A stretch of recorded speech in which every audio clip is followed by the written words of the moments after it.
Hey y'all, Devin here, coming at you with a review of Jeepers Creepers 3. Now, you might be asking yourself, why do the third movie in the franchise, Devin? Why do that one first? Well, this movie sucks so hard. I had to get this review out, man. So, we're going to go ahead and jump right into it. The movie opens up to a flashback of the 23-year cycle before the events of the first movie. And there's this man running around, I shouldn't say running around, running through a field trying to get away from the creeper, still played by Jonathan Breck, which is pretty cool. But as he's running, he runs into the road. He's trying to wave down a truck and actually manages to get the guy to stop just in time for the creeper to pick him up and carry him off into the sky. Well, the machete falls that the guy was carrying, and then one of the creeper's hands falls out of the sky and lands.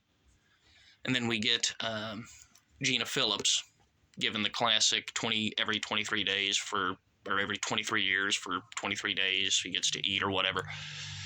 And then we cut to right after the events of the first movie, right outside the police station.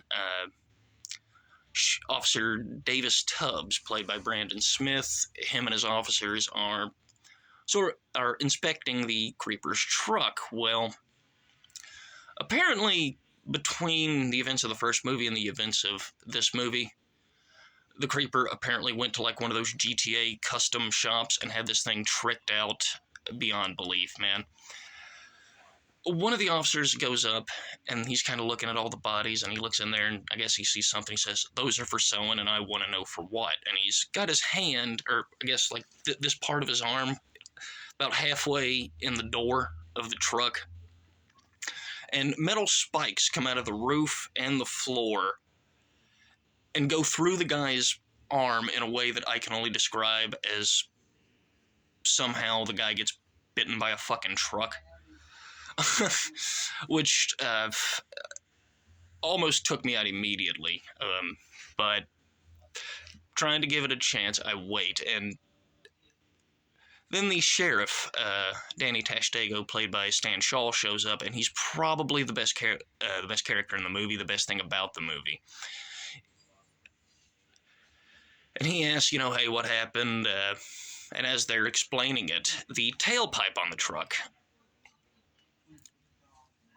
I shit you not, launches a spear out of the tailpipe into the sheriff's hat. Like, this is...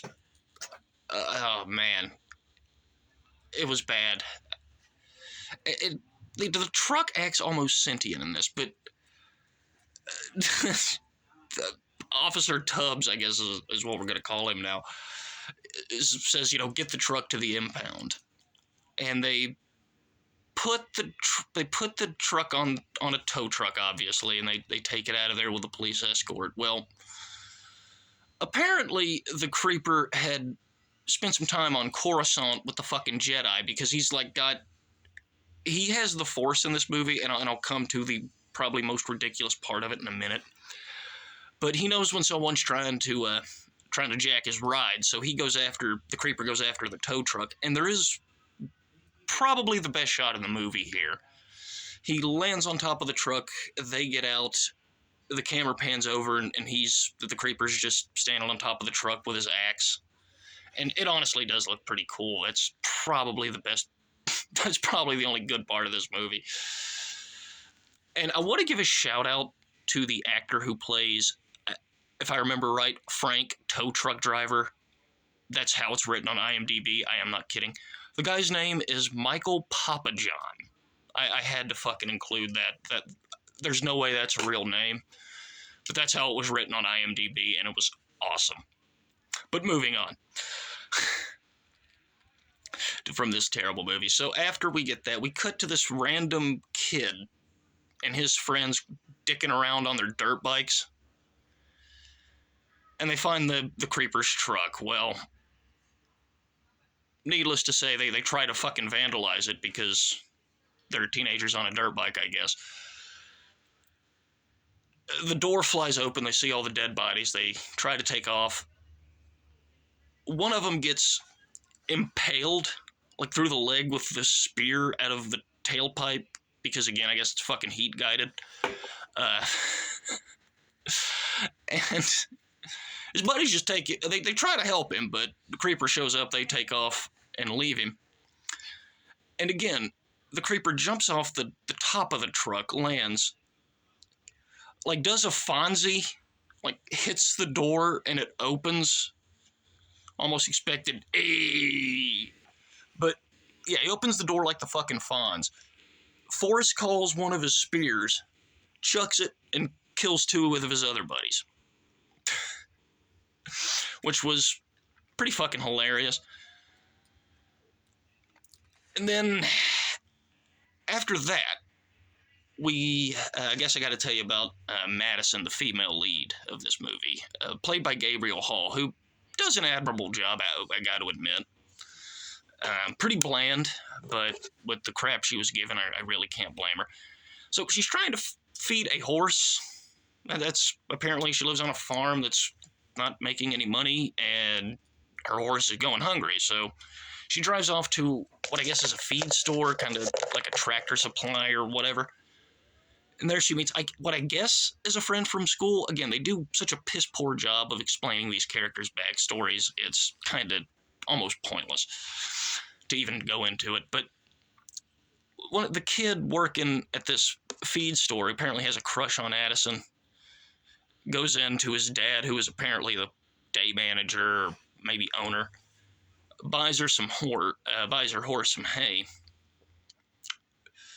And for the rest of the movie, keeps trying to flirt with her and get with her, and it's really just, I mean, it makes my teenage years, makes me at that age look like fucking Casanova, as awkward as he is.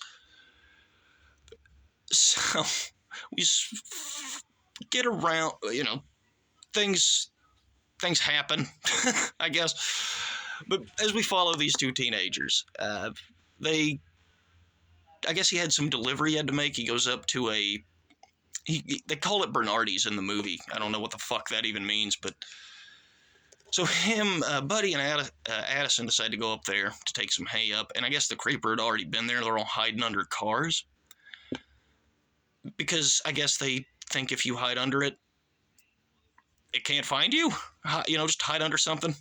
It's not like he's got a bird's eye view and saw you go under there or anything. So they're hiding in the truck, and behind them, you see a guy like he's hiding underneath like a tanker truck, a fuel truck. And the creeper flips it. And it does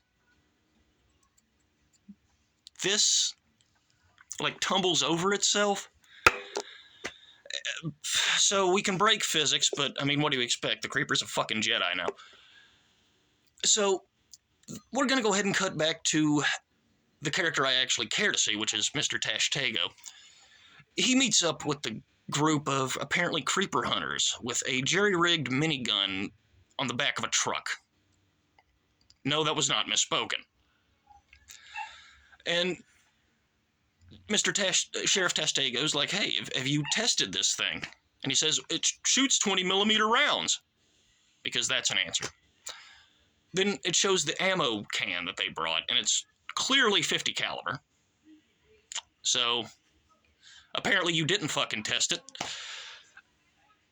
So the sheriff asks again, is it tested? And I kid you not, this is how the line is read. This thing puts up a wall of fire. A wall of fire that nothing from this world or the next can get through.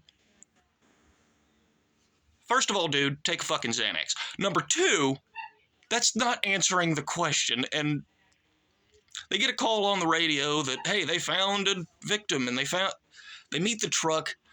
The guy takes the minigun and just unloads on the creeper's truck, which is bulletproof. And before that happens, I forgot to mention, Stan Shaw and Brandon Smith's characters, Davis, Officer Tubbs from the first movie, and Mr. Tashtego, are in another truck.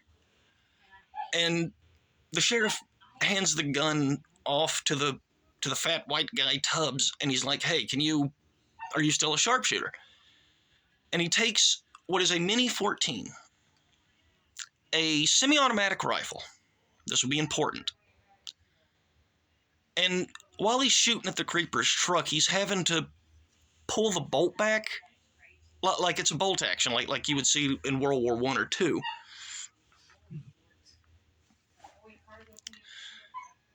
You couldn't even get the fucking guns right, man. And to be fair, it could have been that maybe the blanks weren't powerful enough to cycle the gun. But that's still, you should know better. You should be able to look at this and go, this isn't right. But anyway, the guy unloads on the creeper's truck with the minigun from the other side. And of course, all the rounds bounce off and kill who's ever in the truck with the minigun. Somehow it crashes and causes the sheriff and Tubbs to wreck, and they tumble over in what is probably some of the worst CGI I've ever seen. And Danny Tashtego the sheriff tries to get to the minigun and unload. Well, the creeper jumps up and tackles him. Then the creeper stands up, holds his arm back behind him, and then you just see the sheriff's body rise up with the creeper's battle axe in his face, and he just, again, uses his Jedi training that he got between movies, force calls his axe, and just walks away. And that's how that disaster of a scene ends.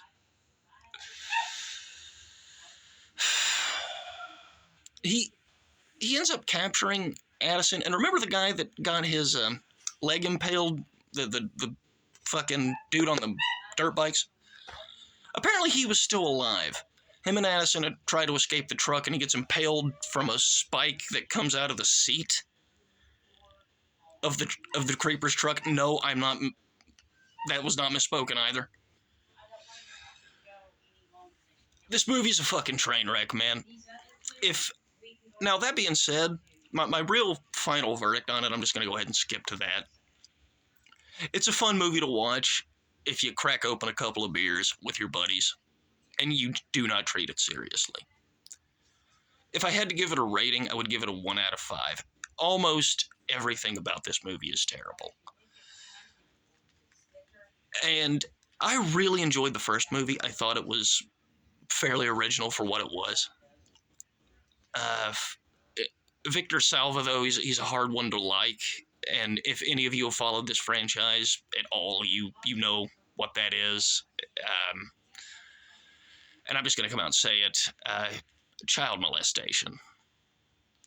Personally, that's a hard one to fucking look past, and it does make it a lot easier to rip this movie apart, I got to admit. But that's where I'm going to wrap it up here, guys. Again, this movie is fucking awful, from the acting to the special effects to the completely asinine plot that I really feel almost like I'm rambling trying to explain it. But anyway, guys, that is the review.